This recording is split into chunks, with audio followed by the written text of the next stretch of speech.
بنیادی باتیں یہ ہیں کہ میاں اور بیوی جب آپس میں بات چیت کرتے ہیں، جو شوہر، اب یقین کیجیے تقریباً 6 برس ہو گئے ہمارے ایک ساتھی کو بہت پریشان کہ میری بیوی ایسے اور ایسے اور ایسے، ایسا دل دکھا رہی ہے، ایسا۔ میں نے کہا بھائی آپ نے سب کام کیا، آئسولیشن بھی کر لیا، بیوی کے سامنے سر جھکا دیا، ہاں ٹھیک ہے جیسے آپ کہتے ہیں ویسے چلتے ہیں، آئسولیشن بھی کر دیا اور کیا کر دیا، مقابلے میں بھی کھڑے ہو گئے، فائٹنگ بھی کر لی، پھر بھی قابو میں نہیں آ رہی۔ میں نے کہا بھائی دیکھو طریقہ کار آپ کو بتاتا ہوں، نہ آئسولیشن چاہیے اور نہ فائٹنگ پوزیشن چاہیے، بلکہ صرف کمیونیکیشن چاہیے۔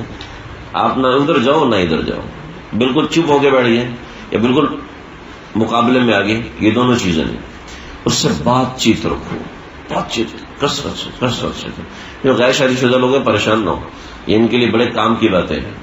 یہ چیزیں صرف بیوی کے لیے نہیں ہے، ہر اس شخص کے لیے جس کے آپ قریب جانا چاہتے ہیں، جس کے آپ مقرب بننا، آپ کسی استاد کے مقرب بننا چاہتے ہیں، کسی استاد کے قریب جانا چاہتے ہیں، ان سے بات چیت بڑھا دیں۔ میاں اور بیوی آپس میں جتنا بات چیت کرتے ہیں اتنا زیادہ ان کے آپس میں محبت بڑھتی ہے۔ محبت نام ہے اعتماد کا، اتنا زیادہ آپس میں اعتماد بڑھتا ہے جتنا زیادہ آپس میں۔ جی ہمارے پاس تو ٹائم ہی نہیں ہوتا، میں آپ کو طریقہ بتا دوں گا، مجھ سے سمجھ لیں، جس کو سمجھ میں آئے ٹائم نہیں ہوتا، ٹائم بہت ہوتا ہے، طریقہ کار ہونا چاہیے۔ ماشاءاللہ صرف ایک ہفتہ گزرا اور کمال ہو گیا۔